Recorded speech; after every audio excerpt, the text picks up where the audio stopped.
Unlike unlike the books in the major prophets that are named after people, Jeremiah, Isaiah, the titles of the books are all proper names. The book that we would consider this morning is not a name. It is rather a title. And so if you are single and planning to marry and have children someday, and you're planning to name your firstborn son Ecclesiastes, I beg that you reconsider, because it is not a proper name. It is a title. The Hebrew form Koheleth, the Greek form Ecclesiastes means preacher. A preacher among an assembly. The contents of this book, of course we know the author, the writer of this was Solomon. Solomon wrote this to unmask this common belief that worldly things provide enjoyment. Solomon aimed to provide an expose, to unmask this deception that is going around the world, going around our society, concerning worldly enjoyment. Solomon wants to say and wants to declare everything is vanity. You see that word, particular word in verse 9. Or verse 10. I'm sorry, verse 10. The purpose why Solomon wrote this is to help us learn worthy lessons. And as we learn this, we will be spared from the bitterness of regret. There are times in our lives when we learn the hard way. Yes, we know what is wrong, we know what is right, but we would continue to pursue what is wrong, and later on we learn the hard way, and we do have some regrets in life. Solomon wants to spare us from that. He wants to keep us, to protect us from experiencing the bitter taste of regret. Nasasabihin mo balang araw, sana hindi ko ginawa. Sana iba yung choice ko. Sana nakinig ako. And his proposition in the book of Ecclesiastes is this: nothing satisfies apart from God. Nothing. Solomon discovered that in Ecclesiastes chapter 2. I'll show that to you. Turn your Bibles to chapter 2 of Ecclesiastes. Solomon said he did not spare anything in his desire to experience everything. He did not spare. He experienced laughter, mirth, verse 2, Ecclesiastes chapter 2. He took hold of wisdom. He tried foolishness. Nothing satisfied him. Verse 4. He engaged in projects,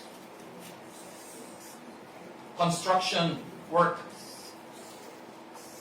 He engaged in gardening. Verse 5. Pools of water. Verse 6. He collected servants and maidens. He possessed great flocks of animals. Verse 7. Verse 8.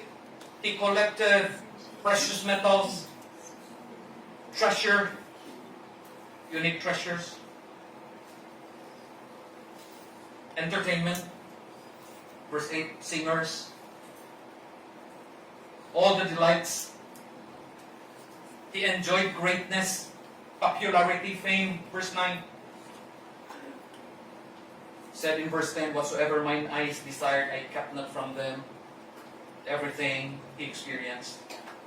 And then he ends with his words, verse 11, everything I discovered, everything was vanity, just a vexation of spirit.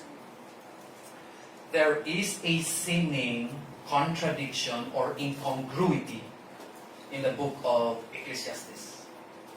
Because on one side, he kept on emphasizing that everything was meaningless, vanity.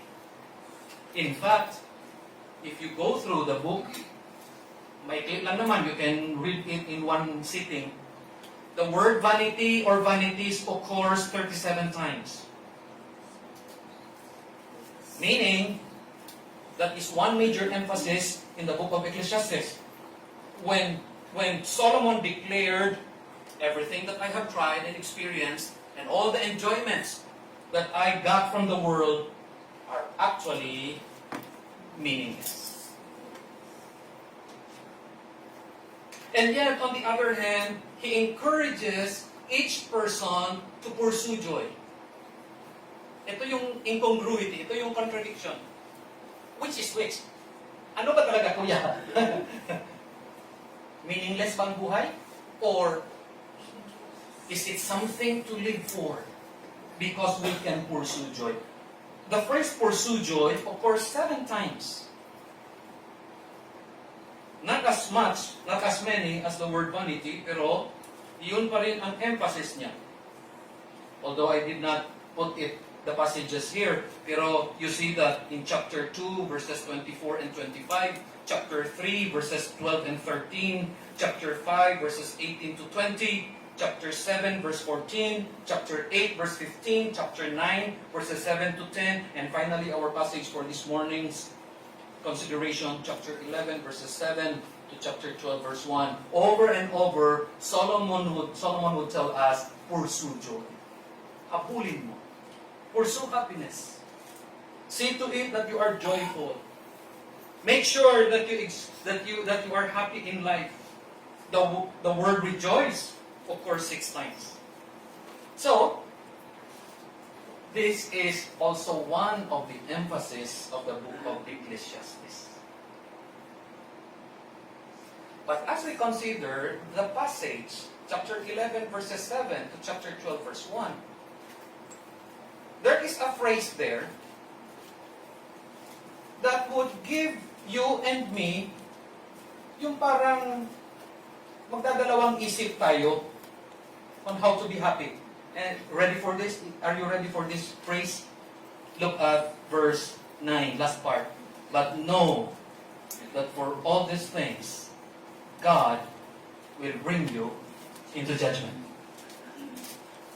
By all means, sabi ni Solomon, by all means, enjoy life. Pursue happiness, by all means. And yet, remember that someday, you will stand before God.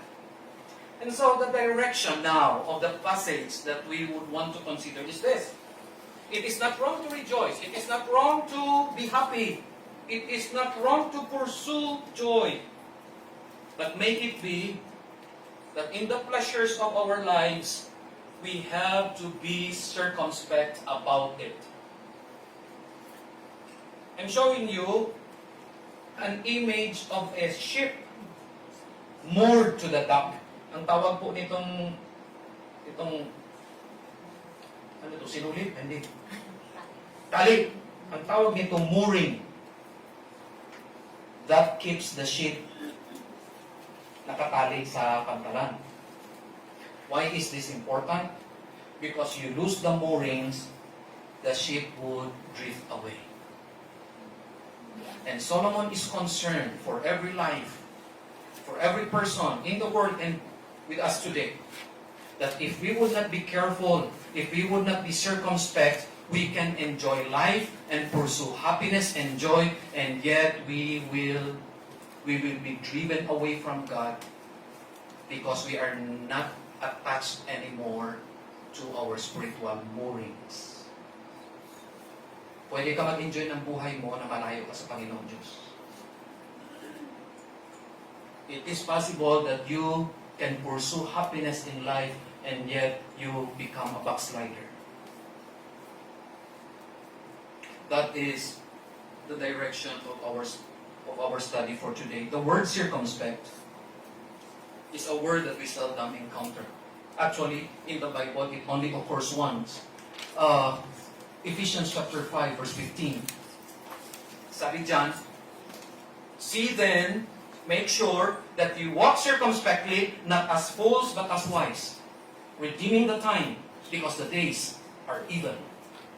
The word circumspect there, okay? Akribos. It means to be exact or accurate. To illustrate it, ganito po yon. Kung may butiki, ako na hawak-hawak. At palakarin ko dito ang butiki. That lizard should be exact and accurate in its placement of its feet. Otherwise, it would. Same thing. I get a cat, palakarin ko dito sa manipis na portion na ito. The cat should be exact and accurate in the placement of its feet. Otherwise, it would. And that is the idea. I have chosen the word circumspect because it provides a deeper meaning than the word cautious or be careful. We must possess a circumspect kind of joy. Mr. Webster, in his first dictionary in 1828, gives this definition for circumspect. To look on all sides. To look all around. If you use it in an adverb form, it is in a way that is wary and unwilling to take risks. That is the meaning of circumspect. In other words, as we enjoy life, as we pursue happiness, we need to look around. We need to constantly be on guard. We need to be vigilant so that we would never fall. So that we would never drift away from God. So that we would not lose our spiritual moorings. I have 3 things to share with you this morning concerning a joy that is circumspect. Okay? First, a circumspect joy wisely behaves in response to God's call to rejoice. A circumspect kind of joy demonstrates a wise behavior. Not only that it recognizes that there is a call from God for people to rejoice and to be happy and to pursue joy and happiness in life, but to be circumspect in joy. It has something to do with a wise kind of behavior. Now, kindly hold your program. May program kayo lahat? Lahat kayo? Kindly. Look at verse 7. Basahin natin. Verse 7. Ready? Begin. Light is sweet, and it is pleasant for the eyes to see the sun. Okay. Light here, dearly beloved, means life. In verse 7, Solomon uses light to symbolize life. Even in the book of Psalms, may mga pagkakataon na itong life na ito, our light, okay? Like Psalm 56 verse 13, in your light do we see light, sabi ng psalmist. It is synonymous to life, ang light. Now, turn to Ecclesiastes 12, sa kabilang chapter lang please. Verse 6. Ecclesiastes chapter 12, verse 6. Let's read this together. Ready, go. Or ever the silver cord be loosed, or the golden bowl be broken, or the pitcher be broken at the fountain, or the wheel broken at the cistern. This is a description of a person who is about to die. Yung golden bowl, it was an ancient Hebraic belief na ang buhay natin nasa loob ng isang lalagyan, golden bowl. Nasa loob yung tinatawag na flame of life. Kapag mabasag yung golden bowl, the flame of life is snuffed out. Parang kandila lang ba? Ba? May kandila na may lalagyan. Pag ialisin mo yung lalagyan, happy birthday to you. Wala na yung apoy.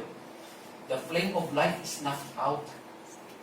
And, sabi ni Solomon, life is actually sweet. I hope and pray that all of us today, you are here sitting and listening. I hope you would agree with God's word. I hope you would agree with God when He said, life is sweet. Of course, lahat tayo had been through trouble this week. Lahat tayo. May nagkasakit sa atin, may nalipasan ng gutom, siguro. Lahat tayo dumaan. And yet, God help us na ngayong umaga we would also be able to say, Dear God, despite the troubles, I thank you because life is sweet.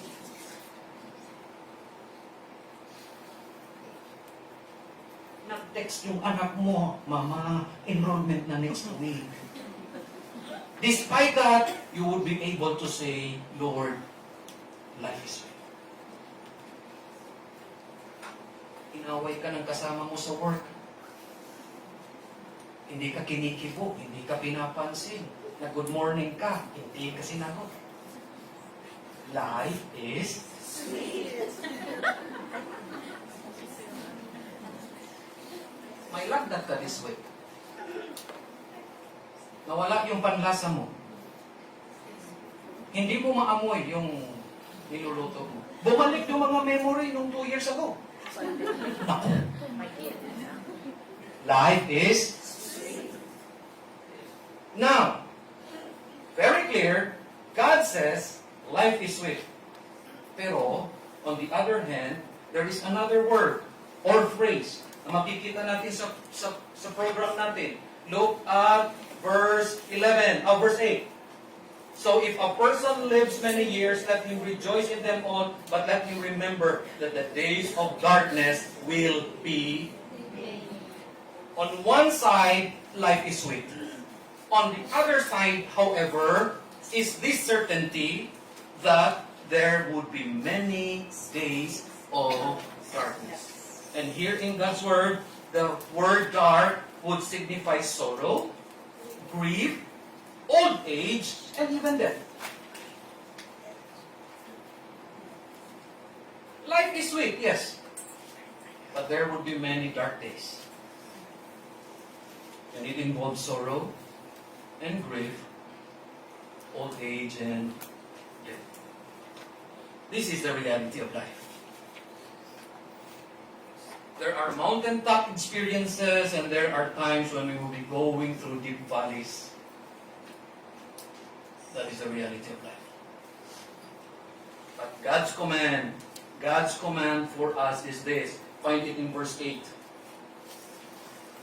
It is unfortunate that verse 8 begins with the word so sa English Standard Version. ESV, pasal ESV ang Bible mo? ESV. Okay, so verse 8? Yeah. Sa King James, the word starts with but. But you know what? Sa original, supposedly the word should be, it is a conjunction, the word should be for or because. Because it changes the meaning. If we would use the word for or because, this is how it is translated. Because a person lives many years, he should rejoice in them all. He should. And so, here we see the command coming from God. Life is sweet, but there are days that would be dark. And yet, in all of this, sabi ng salita ng Diyos, the command is verse 8, let him rejoice in all.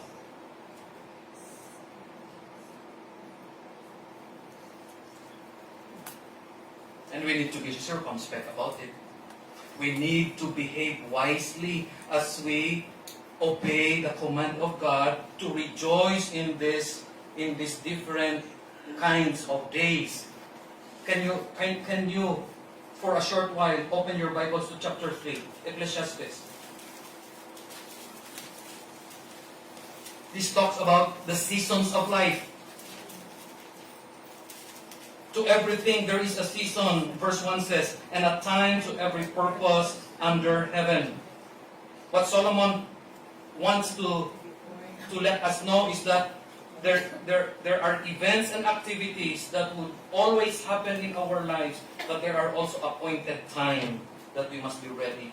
Oh, a time to be born, a time to die, a time to plant, a time to harvest, a time to kill, a time to heal, a time to break down, a time to build up, a time to weep, a time to laugh, a time to mourn, a time to dance, a time to cast away stones, a time to gather stones together, a time to embrace, a time to push away.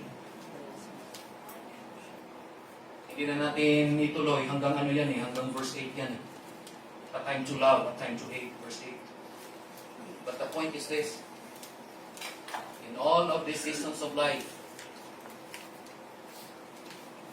you rejoice. You rejoice when you plant,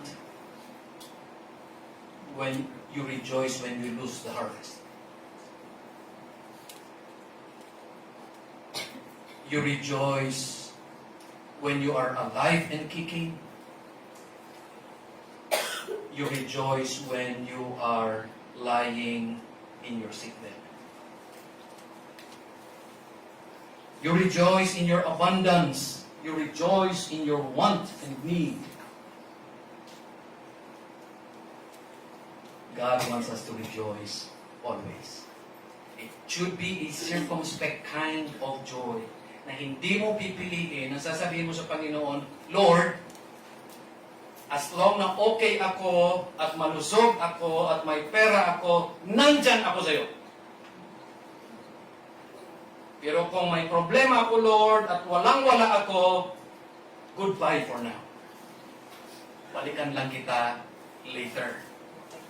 Sabi ng salita ng Diyos, rejoice in them all. In bright days and dark days, rejoice in them all. The Apostle Paul knew this in Philippians chapter 4. Sabi niya, rejoice in the Lord always. And again, I say, rejoice. And you read through the entire chapter of Philippians chapter 4. Alam mo kung anong nangyari kay Apostle Paul. He was inside the Mamertine prison. Hanggang tuhod ang lahat ng tubig at putik ng loob. But nagawa niya to be joyful. Because he knew God's command, God's invitation, God's call for every person, for every believer to rejoice. It must be responded to through a wise behavior. Okay? To summarize, we must rejoice in every day of our lives, including the dark one. Rejoice. Rejoice. There is joy in serving Jesus. Rejoice.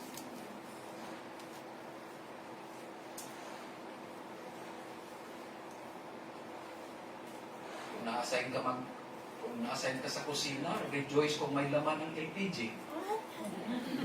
Kapag maubusan ng gas, rejoice. Rejoice in the Lord always. Rejoice in them all. Sabi dyan.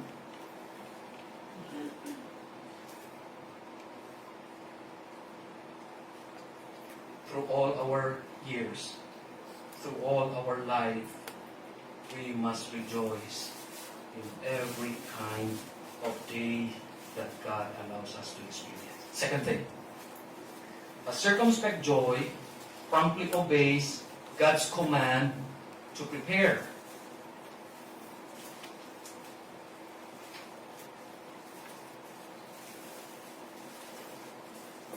A joy that is careful and cautious and circumspect, a joy that looks around, is concerned with God's command to prepare. Something must be done as we pursue happiness. Something in our part, at least galing sa atin, we must do something as we pursue joy and happiness in life. We see several commands here. Una, positive ones. Sabi diyan, rejoice, verse 9, cheer, and then walk. Look at verse 9.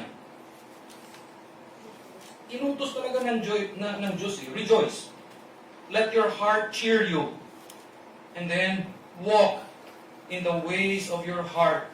Pursue what your heart desires. Pursue the impulses of your life. May positive na command, may negative din. Alam mo kung anong negative? Nasa verse 10. Remove.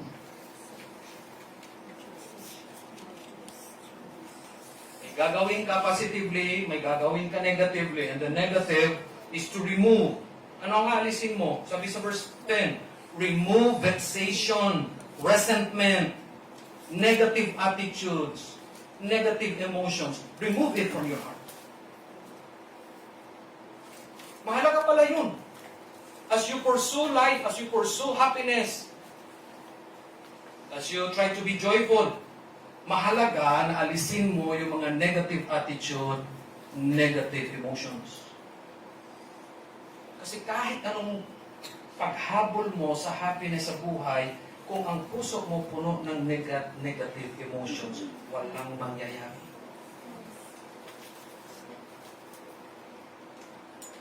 Lord, I want to be happy in my bright days and in my dark days. Pero Lord, bakit siya parang walang dark days? Oo, may envy na sa puso mo. Would you be happy? Hindi. Imposible ang happiness. Kapag may envy sa puso, imposible ang happiness. And so, talaga, practical yung salita ng Diyos. Remove the attitudes. Negative. Remove.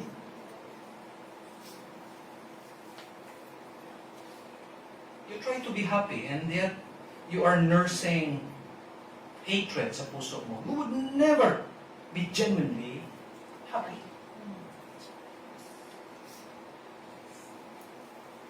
Nakasmile ka. Pero your heart is seething. Alam mo yun? Yung expression, seething, simmering with bitterness and hatred and anger. Almost na kumukulo na. Try mo, smile ka, tapos puso mo, try, hindi mo magawa.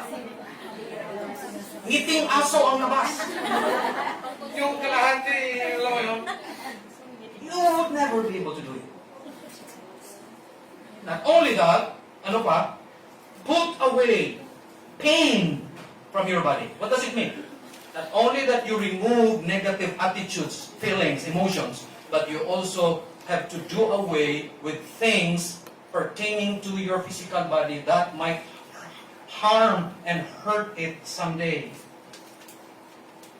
Do away. May mga bagay na kung minsan titingnan natin, kung moderation siguro okay lang sa katawan, pero kung sobra, masama. May budol fight, di ba? May burol fight din.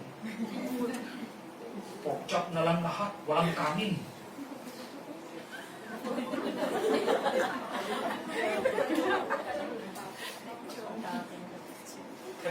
Were you able to attend budol fight na yung wala ng kanin, walang vegetables, yung karne lahat? We have to put away some practices that might harm and hurt our bodies.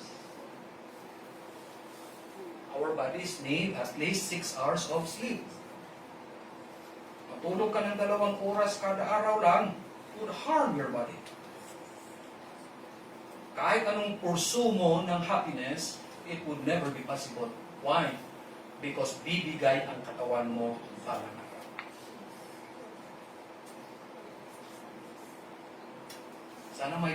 Sana gawin, kung may mambabatas na gumawa ng batas balang araw na kung sa budol fight, okay pa rin yung budol fight. Pero kung ang budol fight na, karne na lang lahat, yung talagang humba, adobo, pork chop, lechon lahat, okay lang, pero ang mesa, kabaong.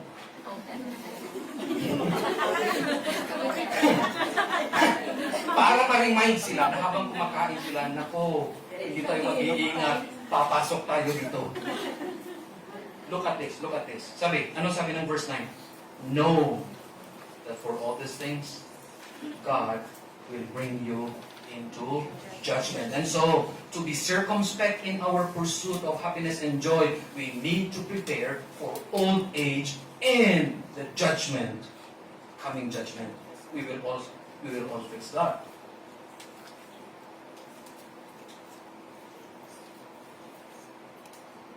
In a good sense of the word, nakakainggit ang isang tao na 90 years old na pwede pang kumain ng pork chop. Kasi when he was young, vegetables ang kinakain. Nakakaawa ang tao na 55 years old pa lang, hindi na pwedeng kumain ng pork chop. Pipino na lang. Dahil when he was young, inabuso niya ang kanyang remove, put away practices that might harm and hurt your body. Because you will never enjoy life in your old age kung marami ng bawal.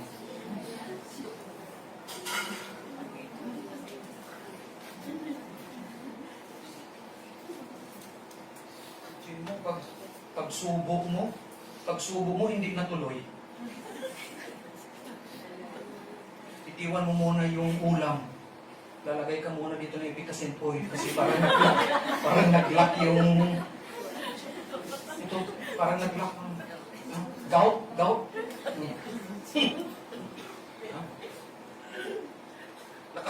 Lakad ka, enjoy mo, you are enjoying sunshine, bigla, sasabihin mo, cannot walk anymore. Prepare for old age.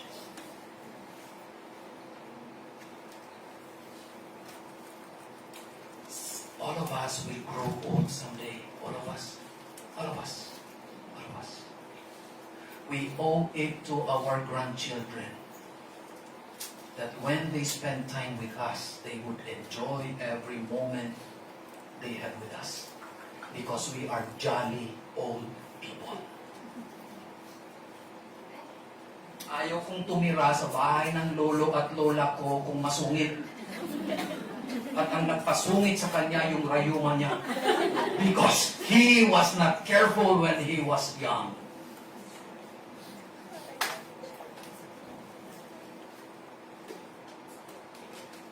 You see, these are practical things. You want to enjoy life? You should. Pursue happiness, pursue joy.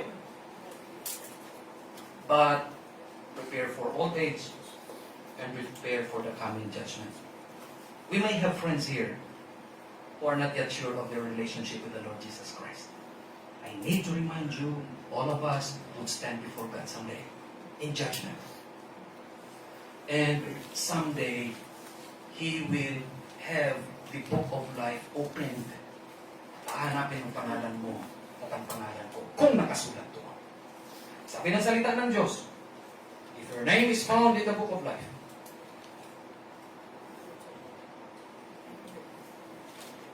you'll spend eternity with Him.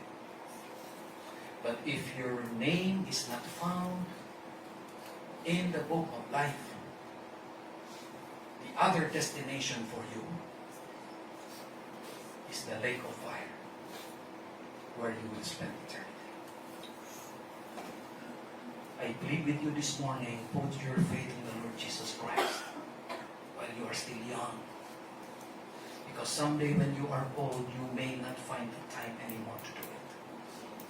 Trust the Lord Jesus Christ today. Surrender your life to the Lord Jesus Christ. Recognize and acknowledge Him as your only Savior and Lord. And that you will live for Him. Ask Him to forgive your sins, repent, turn away from all wickedness and follow Jesus. When the time comes when you stand before God, you will not be ashamed in Judgment Day. On Judgment Day. Okay? Now, third. Ilan na natin. Third. A circumspect joy promptly obeys God's command. Sorry. Ito. A circumspect joy trustfully acknowledges God for your happiness. Remember, sabi sa verse 1, remember also your Creator in the days of your youth.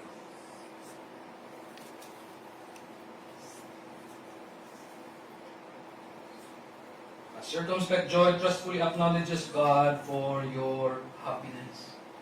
And we find in these precious words of chapter 12, verse 1, unfortunately, sa paghati nito by chapters and verses, nahiwalay ang chapter 12, verse 1. In the original, chapter 12, verse 1, is included doon sa chapter 11.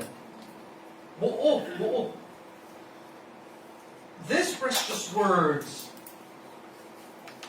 assure us of this beautiful truth. Because God is your Creator, He knows what will truly make you holy and happy. And you can always trust God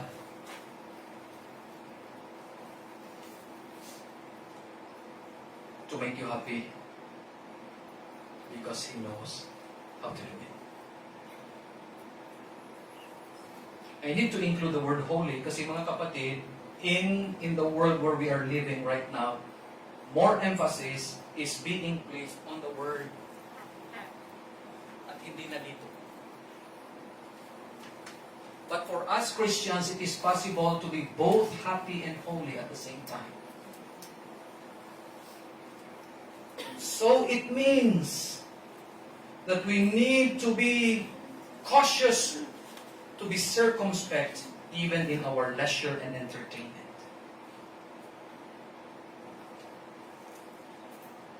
We aim, we pursue happiness, joy, but we also pursue holiness because God commands us to be holy. 1 Peter chapter 1 verse 16, be ye holy, for I am holy. We can be happy only when we fully submit to God's will.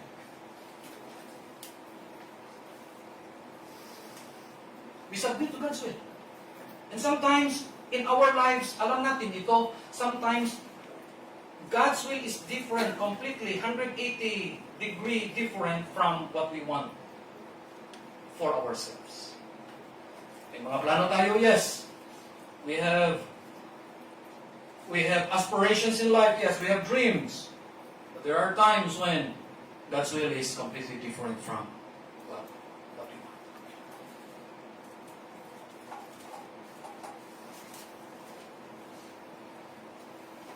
But we need to consider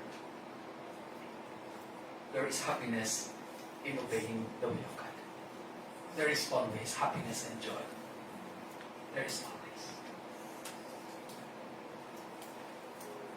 On Wednesday, game would be going on. It's been here for 3 weeks already. Wala pa rin balita sa immigration. Don't know. We applied last October, hanggang ngayon wala.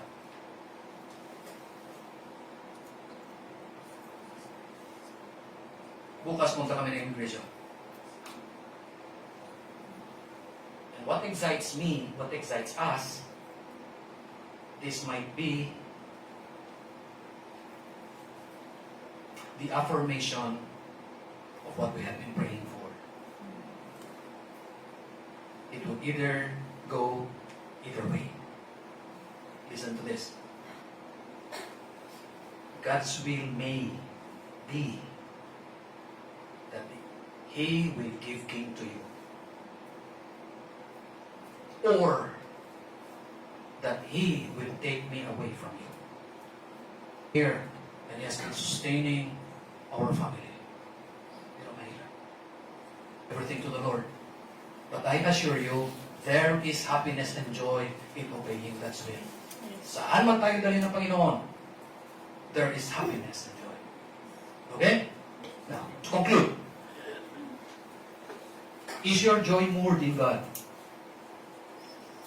Nakakonect ba yung joy mo sa Panginoong Jesus?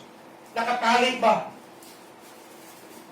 Make sure, otherwise, you may drift away. You may drift away. Be sure and make sure that your joy is connected in God. Second, will you resolve to rejoice always, no matter what? Bright days, dark days, will you commit? Will you promise? By God's grace, by the grace of God, you will rejoice always. Third, will you commit? Oh, I'm sorry.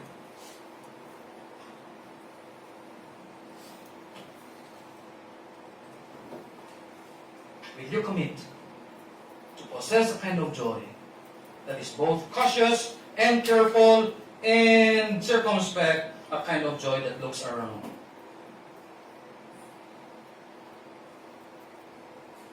Be committed. Be committed. Despite. Be committed. Kaya ano mangyari? Aim for the will of God. Father, thank you for the encouragement that we can be joyful in life and we can pursue happiness. But thank you for the reminder that we must be circumspect about it. And so, dear God, we commit to you our lives. Help us, dear God, to focus on you alone. In Jesus' name.